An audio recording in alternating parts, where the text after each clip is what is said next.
You know, there's something about Mopar guys. I can't put my finger on it. Maybe they go against the grain, but I happen to think the 68 Charger is the most beautiful car ever made. Let's go meet Sean Crane.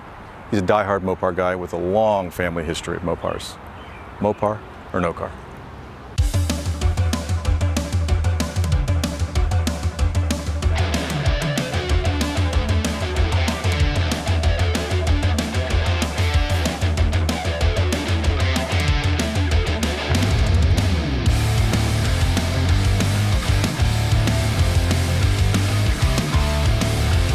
Mopar or no car for sure. I just think they're fun, you know, all the crazy colors, all the different options you can get, and graphics packages and engine combinations, the transmission combinations.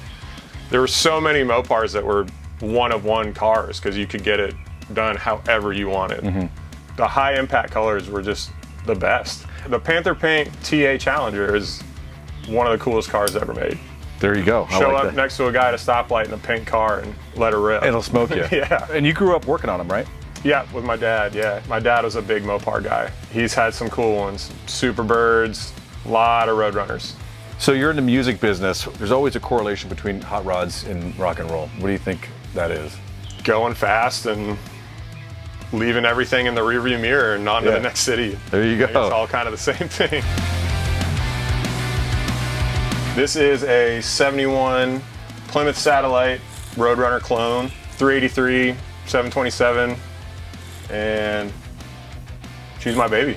It was that color when I got it, yeah. Okay. Originally, it's an autumn bronze car. It was originally a 318 car. My dad and I swapped out with the 383. It had been sitting in the corner of his garage for years, and when I got this one, I was like, I know where it's going.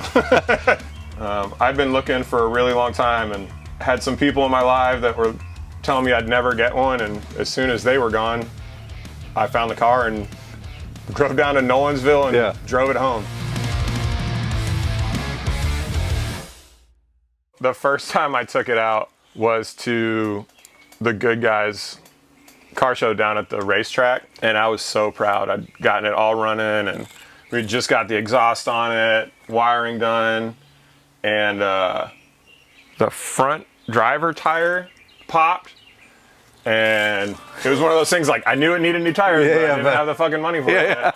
I do like stuff to be original, but one like this, being that it is a satellite, I feel like any upgrade you do to it is gonna be fine. Like it's got QA1 suspension in the front, but yeah, anything to make it go faster at this point, why not? And what kind of transmission do you have in that? 727, the Torque Flight. And so when you work on it, you do all that stuff yourself for the most part, right? Myself, I got a buddy, Josh Skelton, who does a lot of work here in town. He comes and helps me, and some other friends. My buddy Ben's helped me do some stuff on it. He helped me do the exhaust and stuff. So. Okay. Who's riding shotgun over there? That's my co-pilot, Wile E. Coyote, man. Is he always in there? He's always in there. Does he wear a seatbelt?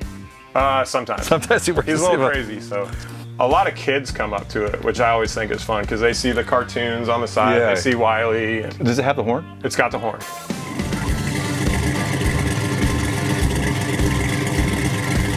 So when you swapped this, it was originally a 318, right? Right.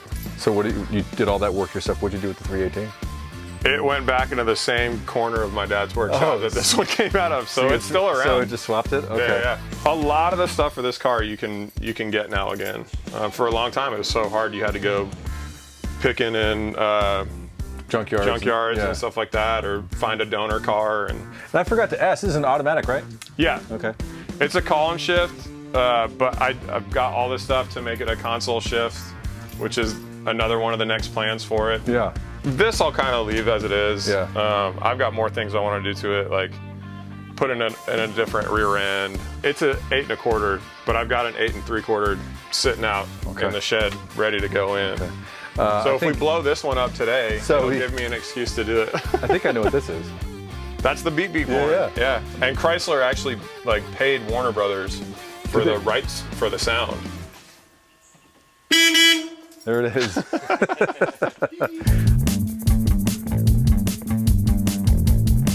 I always felt like I am a RoadRunner on tour all the time, you know, and Wiley just doesn't give up, man. Yeah. Whatever gets put in his path, he's just gonna keep coming back and coming back, man. I love it. Does it make you feel kind of close to your childhood when being in this car, around this car, because you grew up with them? Big time. Especially because I drove one just like it in high school. Spending so much time in the garage with my dad growing up was a big thing to me, and going to car shows with him, and those are like some of my fondest memories growing up, you know.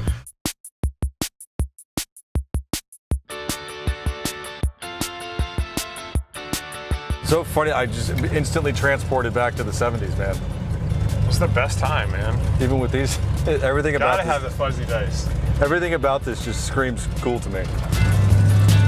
I got pulled over in high school a lot in Virginia for the seatbelt laws.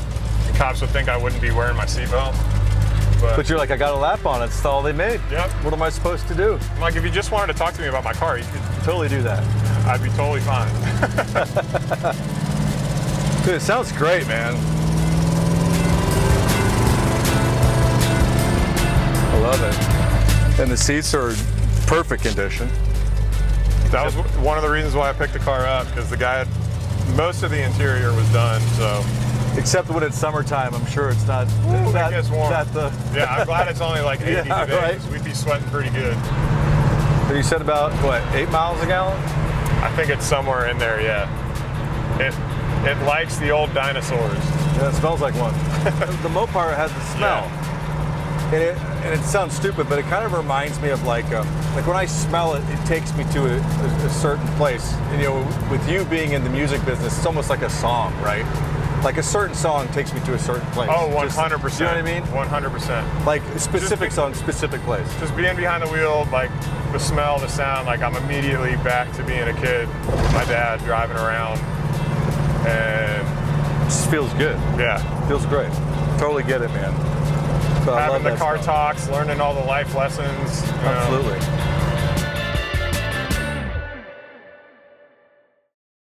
I think one of the cool things about Mopars is there's always something to learn. Yeah. Like, when I was younger, I can't really do it now, but my dad had me to the point where like I could decode a fender tag pretty easy, and now there's certain codes that I recognized right away. But 1971 Car of the Year, which was always cool. Yeah. Really? Yeah, won Motor Trend Car of the Year, brand new.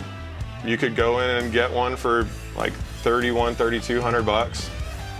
That's awesome. It won the NASCAR championship with Richard Petty in '71. Mopar guys' favorite things to say is, I know what I got. I know what I got. No low balls. I know what I got. Yeah.